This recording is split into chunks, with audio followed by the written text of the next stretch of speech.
മോനെ ഒരുപാട് ചാനലുകളിൽ ഓരോന്നൊക്കെ വരുന്നുണ്ട്, നെഗറ്റീവ് കമൻറ്റുകൾ കാര്യങ്ങളൊക്കെ. പക്ഷേ ഇതുവരെ തന്നെ ഹസ്ബൻഡുമായിട്ട് ഡിവോഴ്സ് ആയിട്ടില്ല.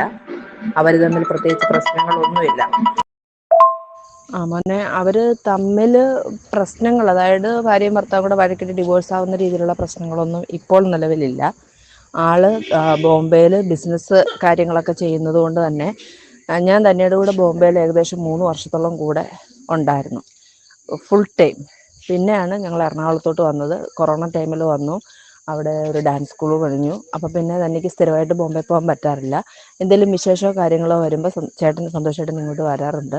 ഇപ്പോൾ ഓണത്തിന് വന്നിട്ട് പോയി കഴിഞ്ഞപ്പോൾ അമ്മയ്ക്ക് സുഖമില്ലാതെ ഇപ്പോൾ ലെക്ചർ ഹോസ്പിറ്റലിലാണ്. അപ്പോൾ അതിൻ്റെ കാര്യത്തിന് വേണ്ടിയിട്ട് ഇടയ്ക്ക് വരാറുണ്ട്. ഒരു ഭാര്യയും മോനെയും കാണാൻ ചേട്ടൻ വരാറുണ്ട്, അല്ലെങ്കിൽ അവരങ്ങോട്ട് പോയി കാണാറുണ്ട്. അപ്പം ഈ മീഡിയകളിലൊക്കെ വരുന്നതൊക്കെ ചുമ്മാതാണ്. ഞാൻ ഈ മാതങ്കിയുടെ ഫസ്റ്റ് ഡേയുടെ പ്രോഗ്രാം ഉണ്ടല്ലോ, അന്ന് ധന്യയുടെ പ്രോഗ്രാം കാണണമെന്ന് പറഞ്ഞിട്ട് അമ്മയും, അതായത് സന്തോഷേട്ടൻ്റെ അമ്മയും പെങ്ങളും കൂടി വന്നിട്ടുണ്ടായിരുന്നു. അമ്മയ്ക്ക് തീരെ വയ്യാത്തൊരവസ്ഥയാണ്, എന്നാലും അമ്മയ്ക്ക് ധന്യയുടെ പ്രോഗ്രാം കാണണമെന്ന് പറഞ്ഞിട്ടാണ് വന്നത്. അങ്ങനെ ആ പ്രോഗ്രാം കഴിഞ്ഞു, വന്ന് കണ്ടില്ല. അപ്പം അതിന് പറയുന്നുണ്ട്, എന്തുവാ അമ്മാമ്മ അനുഗ്രഹിച്ചു, അമ്മാമ്മ വന്ന് കണ്ടു എന്നൊക്കെ പറഞ്ഞിട്ട് എന്തൊക്കെയാ മനുഷ്യർ പറയുന്നത്. പിന്നെ ധന്യയെ സംബന്ധിച്ച് ധന്യ ഇതൊന്നും മൈൻഡ് ചെയ്യാറില്ല. ധന്യെന്ന് ഞാൻ ഉദ്ദേശിക്കുന്ന നവ്യയാണ്. പിന്നെ ആ കൊച്ചിൻ്റെ കാര്യത്തിൽ ഒരു ഇഷ്യൂ വന്നപ്പോൾ തനിക്ക് ഭയങ്കരമായിട്ട് വിഷമമായി. കാര്യം ഓരോ ആവശ്യമില്ലാത്ത നെഗറ്റീവ് കമൻറ്റുകളും കാര്യങ്ങളും ഒക്കെ. അതുകൊണ്ട് എന്തിനാണോ ഇങ്ങനെ മനുഷ്യനെ വെറുതെ ഉപദ്രവിക്കുന്നതെന്ന് അറിയില്ല. അപ്പം നവ്യ നായരുടെ അടുത്ത വീട്ടിലെ ചേച്ചിയാണ്, പിയും കാര്യങ്ങളാണ്, എല്ലാ കാര്യങ്ങളും നോക്കുന്ന ഒരു ചേച്ചിയൊക്കെയാണ്.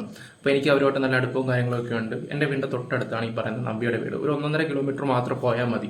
അപ്പോൾ ആ ചേച്ചിയുടെ ഒരു വോയിസ് ആണ് നിങ്ങളിപ്പോൾ കേട്ടത്. അവർ തമ്മിൽ ഒരു വിഷയങ്ങളോ കാര്യങ്ങളോ ഒന്നും വലുതായിട്ടില്ല എന്നുള്ള രീതിയിൽ നിന്നാണ് ആ ചേച്ചി സംസാരിക്കുകയൊക്കെ ചെയ്തത്. പിന്നെ അദ്ദേഹം ഒരു ബിസിനസ്മാനാണ്, അത്യാവശ്യം ബിസിനസ്സും കാര്യങ്ങളായിട്ടൊക്കെ പോകുന്നുണ്ട്.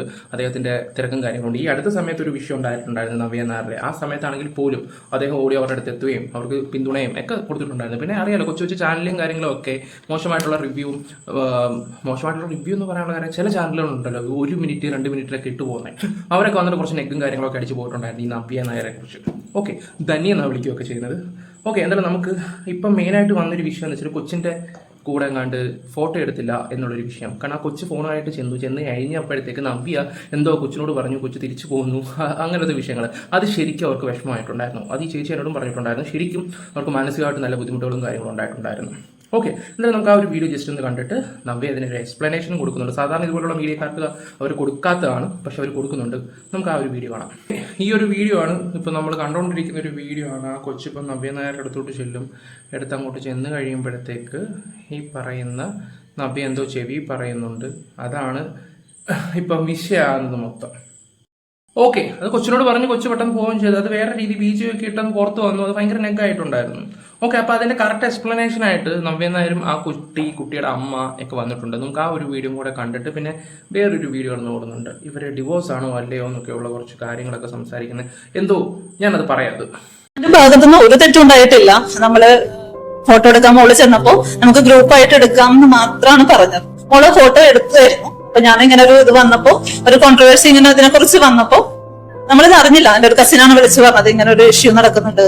അപ്പൊ ഞാൻ അതിന് ഒരു കമന്റ് ഇട്ടായിരുന്നു നമ്മളുടെ ഭാഗത്തുനിന്ന് അങ്ങനെ ഒരു ഇഷ്യൂ ഉണ്ടായിട്ടില്ല എന്നുള്ളത്. കുട്ടിയുടെ അമ്മയാണ് ഈ വിവരം പറയുന്നത്. അറിയാലോ, സോഷ്യൽ മീഡിയ വരുന്നത് എല്ലാം ശരിയാവണമെന്നൊന്നുമില്ല. ഒരു ക്യാമറയിലൂടെ എടുക്കുന്നതും ശരിയാവണമെന്നില്ല. നമ്മൾ കാണുന്ന കാഴ്ചകളാണെങ്കിൽ പോലും അതിലുമുണ്ട് ചില സത്യങ്ങളും കാര്യങ്ങളൊക്കെ. ചിലപ്പോൾ വേറെ ആംഗിളിൽ നിന്ന് എടുത്താൽ വേറെ രീതിയിലായി പോകും. ഓക്കെ, ഞാനും എക്സാമ്പിൾ പറയാമെന്ന് വെച്ചാൽ, ഞാനും ഒരു പയ്യനും കൂടെ ഞാനിവിടെ നിൽക്കുന്നു. എൻ്റെ ഫ്രണ്ടിൽ ഒരു പയ്യൻ ഒരു പേന എടുക്കുന്നു. ഇപ്പുറത്തെ പുറകെ നിന്ന് നോക്കുന്നവന് വേറെ പലതുമായിരിക്കും തോന്നുന്നത് എന്ന് പറയുന്ന പോലെ ഉള്ളൂ. ഓക്കെ, ആ കൊച്ചിൻ്റെ അമ്മ പറഞ്ഞത് നിങ്ങൾ കേട്ടല്ലോ. പിന്നെ അത് മാത്രമല്ല, വേറൊരു വീഡിയോസും കൂടെ ഉണ്ട്. ഞാൻ അതും കൂടെ ജസ്റ്റ് ഒന്ന് വെച്ചുതരാം. ഏറ്റവും വലിയ സങ്കടം എന്താന്ന് വെച്ച് കഴിഞ്ഞാൽ, ആൾക്കാർ നിങ്ങൾ പോസ്റ്റ് ചെയ്തില്ല. ഇപ്പം എനിക്ക് കുറച്ച് അല്ലെങ്കിൽ നവ്യ എന്തത്ര ജാട കാണിച്ചേ എന്ന് ചോദിച്ചാൽ എനിക്ക് തീർച്ചയായിട്ടും മനസ്സിലാവും. കാരണം റിയാലിറ്റി നിങ്ങൾ ഓഡിയൻസും അറിയുന്നില്ല. പക്ഷെ അത് എഴുതുന്ന സമയത്ത് ഇവര് ഡാൻസ് കളിച്ച് നിൽക്കുമ്പോ ഇവരുടെ കാലൊടിഞ്ഞു പോട്ടെ എന്നൊക്കെ പറയുമ്പോ ഇറ്റ്സ് സോ പെയിൻഫുൾ. കാരണം എപ്പോഴും എല്ലാത്തിനും 2 ഭാഗമുണ്ട്. നിങ്ങൾക്ക് തന്നെ ഇപ്പൊ എത്രയോ കാലങ്ങളായിട്ട് സോഷ്യൽ മീഡിയ അറിയാം. എനിക്ക് ഈ സോഷ്യൽ മീഡിയ എന്താണ്, വീക്ക് അവർ മീഡിയ അങ്ങനെ എന്തോ, ഇവരെ ഒന്നും എനിക്ക് നന്നാക്കാനോ ഇവരുടെ ഒന്നും അവര് കണ്ടുകൊണ്ട് നിൽക്കാണ്. ഓക്കെ, എനിക്ക് ചിരിയാ വരുന്നത് കേട്ടോ. ഈ കാലൊടിഞ്ഞു പോയി വേണമെന്നൊക്കെ പറയുന്നവൻ്റെ ഒക്കെ മനസ്സെന്താന്ന് ആലോചിക്കുവാണേ. നീയൊക്കെ ഇത്രേ ഉള്ളൂടാ, ഇങ്ങനെയൊക്കെ വന്ന് കമന്റ് ഇടാൻ നിനക്ക് നാണവമാനമൊന്നും ഇല്ലെന്നാ ഞാൻ ആലോചിച്ചു പോകുന്നത്. എടാ ഒരു ഫോട്ടോ എടുത്തില്ല, ഓക്കെ, ഒരു പക്ഷേ എടുത്തില്ലെങ്കിൽ എടുത്തില്ല, എന്തേ അതൊന്നും പറഞ്ഞ് ഇങ്ങനെയൊക്കെയാണോ? എടാ അവർക്ക് എന്തെങ്കിലുമൊക്കെ റീസൺ കാണുമായിരിക്കും, ഗ്രൂപ്പായിട്ട് ഫോട്ടോ എടുക്കാമെന്ന് പറഞ്ഞു. ഓക്കെ, ഇതൊന്നും അറിയാതെ വന്നിട്ട് ഇതുപോലെ കാലടിഞ്ഞു പോകണേ ഒരുപാട് തന്തയ്ക്കും തള്ളയ്ക്കും ഒക്കെ വിളിക്കുന്ന കുറേ കമൻസ് ഞാൻ കണ്ടിട്ടുണ്ടായിരുന്നു. ചുമ്മാ അല്ലെങ്കിൽ നിന്നെ ഇട്ടിട്ട് പോയേക്കുന്നത്, അതല്ല നീ ഇങ്ങനെ പോകുന്നതിനൊക്കെ ഉള്ള രീതിയിൽ കുറേ കമൻസും കാര്യങ്ങളൊക്കെ വന്നിട്ടുണ്ട്. അത് ഭയങ്കര മോശമായിട്ടുള്ള രീതിയിലാണ്. ഇപ്പോൾ സാധാരണ ഇങ്ങനെയുള്ള വിഷയങ്ങളൊക്കെ വരുവാണെങ്കിൽ പുള്ളി മൈൻഡ് പോലും ചെയ്യത്തില്ല. ഇതിപ്പോൾ ഒരു കുട്ടിയെ ബാധിക്കുന്ന ഒരു കാര്യമാണ്. അത് അവർക്ക് എത്രമാത്രം വിഷമം ഉണ്ടായിട്ടായിരിക്കും അവർ ഇങ്ങനെ ഒരു വീഡിയോ ചെയ്യുന്നത് നിങ്ങളൊന്ന് ആലോചിച്ചിട്ടുണ്ടെങ്കിൽ കമന്റ് ഇടാൻ വരുന്നവരോടാണ് ഞാൻ ഈ ചോദിക്കുന്നത്. അല്ലെങ്കിലും ഒരു ചുക്കും അറിയാതെ വന്നിട്ട് കമന്റ് ഇടുന്ന കുറേ ആൾക്കാരുണ്ട്. അരി ഏതാ മണി ഏതാന്ന് പോലും തിരിച്ചറിയാൻ പറ്റാത്ത കുറേ ആൾക്കാർ. ഓക്കെ, ബാക്കി കൂടെ വെക്കാം. എന്താ സംഭവിച്ചതെന്നല്ല, അപ്പൊ ഇവരുടെ ഉള്ളിലുള്ള ഈ ദുഷിപ്പിനെ എനിക്ക് നേരാക്കാൻ പറ്റില്ല. അവരെ സംബന്ധിച്ചിടത്തോളം അവർക്ക് വ്യൂസ് മാത്രം മതി. 19 ലക്ഷം ആൾക്കാർ കണ്ടു, പറയാവുന്നതിനപ്പുറം എന്നെ പറഞ്ഞു. അപ്പോ കള്ളത്തരം ചെയ്തിട്ടല്ല നമ്മൾ പേരും പ്രശസ്തിയും നേടേണ്ടത്. നേരായ വഴിയിലൂടെ നല്ല മാർഗത്തില് നിങ്ങൾക്ക് ഉറപ്പായിട്ടും ഇതിലേക്കൊക്കെ എത്തിച്ചേരാൻ എല്ലാ ഓൺലൈൻ മീഡിയക്കും പറ്റും. അതിന് ഇത്രയും കുതന്ത്രങ്ങൾ ഉപയോഗിച്ചിട്ട് ആൾക്കാരെ വിഷമിപ്പിക്കുന്ന ഒരു ഇത് നല്ലതല്ല എന്ന് എല്ലാവരോടും എനിക്കൊരു വലിയ അഭിപ്രായമുണ്ട്. Thank you so much. ഒരിക്കലും ഇങ്ങനൊരു ആൾക്കാർക്ക് വേണ്ടിയിട്ടൊരു വീഡിയോ ചെയ്യണമെന്ന് ഞാൻ വിചാരിച്ചതല്ല. എന്നെ സ്നേഹിക്കുന്നവർക്ക് ഉള്ള ഒരു മറുപടിയാണ്. ഞാൻ അങ്ങനത്തെ ഒരു വ്യക്തിയല്ല. ഞാൻ സിനിമയിലെത്തിയതും എന്നെ ഒന്ന് ആൾക്കാർ തിരിച്ചറിയണം, അല്ല എന്നെ ആൾക്കാർ നോക്കുന്നുണ്ടോ എന്ന് കൊതിച്ചൊരു ആളാണ് ഞാൻ. അത് ആഗ്രഹിച്ചൊരു വ്യക്തിയാണ് ഞാൻ. അതുകൊണ്ട് തന്നെ എനിക്ക് എത്ര ക്ഷീണമാണെങ്കിലും കഴിവതും ഞാൻ എല്ലാവരും ഇപ്പം ഫോട്ടോ എടുക്കാനാണ് ശ്രമിക്കുന്നത്. അതുകൊണ്ട് ഒരിക്കലും മറ്റുള്ളവരെ മനഃപൂർവ്വം അറിയാതെ ചിലപ്പോൾ സംഭവിച്ചു പോവാം. നിങ്ങൾക്കൊക്കെ പറ്റില്ല, അതുപോലത്തെ മിസ്റ്റേക്സ് എനിക്ക് പറ്റും. ആ തെറ്റ് നിങ്ങൾ ചൂണ്ടിക്കാണിച്ചാൽ ഞാൻ തിരുത്താനും എനിക്കൊരു ബുദ്ധിമുട്ടുമില്ല.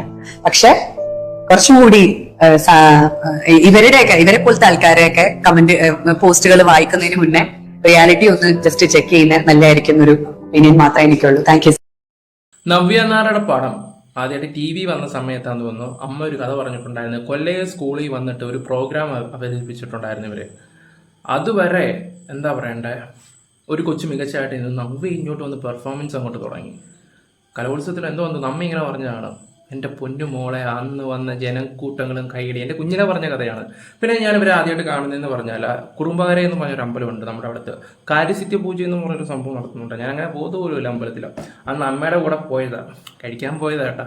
ഞായറാഴ്ച ദിവസമാണ്. അന്ന് ഈ പറഞ്ഞ നവ്യായിരുന്നു സ്പോൺസറും കാര്യങ്ങളും ഒക്കെ. അവിടെ അമ്പലത്തിൽ വന്ന സമയത്താണെങ്കിൽ പോലും ഹസ്ബൻഡിൻ്റെ കാര്യങ്ങളൊക്കെ സംസാരിക്കുകയൊക്കെ ചെയ്തിട്ടുണ്ടായിരുന്നു. കല്യാണം കഴിഞ്ഞിട്ടുള്ള ഒരു വീട്ടമ്മ എങ്ങനെയാണെന്നുള്ള രീതിയിലൊക്കെ ഒരു ഭയങ്കര സംസാരവും കാര്യങ്ങളൊക്കെ ആയിരുന്നു. ഞാൻ അന്നാണ് ഫസ്റ്റ് ടൈം ഇവരെ കാണുന്നത്. അന്നാണെങ്കിൽ പോലും എല്ലാ ആൾക്കാരാണെങ്കിലും ഇവരെക്കുറിച്ച് പോസിറ്റീവായിട്ടുള്ള സംസാരങ്ങളാണെങ്കിലും അവിടെ എല്ലാവർക്കും നല്ല അഭിപ്രായമാണ്. സത്യം പറഞ്ഞാൽ ഞങ്ങളുടെ നാട് മുതുകുളത്തിന് എന്താ പറയണ്ടേ, ശരിക്കും അഭിമാനമാണെന്ന് തന്നെ പറയും. പിന്നെ അതിനെ നവ്യ നായർ മാത്രമല്ല ഇവിടെ ഉള്ളത്, പത്മരാജൻ ഡയറക്ടർ, അദ്ദേഹത്തിൻ്റെ വീട് എൻ്റെ വീടിൽ നിന്ന് കുറച്ചങ്ങോട്ട് പോയാൽ മാത്രം മതി. മിക്കപ്പോഴും ഞാൻ ആ ഒരു വഴി കൂടെ പോവുകയൊക്കെ ചെയ്യുന്നത്. ഞാൻ ആ വീട്ടിലും പോയിട്ടുണ്ട്, ഇരുന്നിട്ടും ഉണ്ടായിരുന്നു.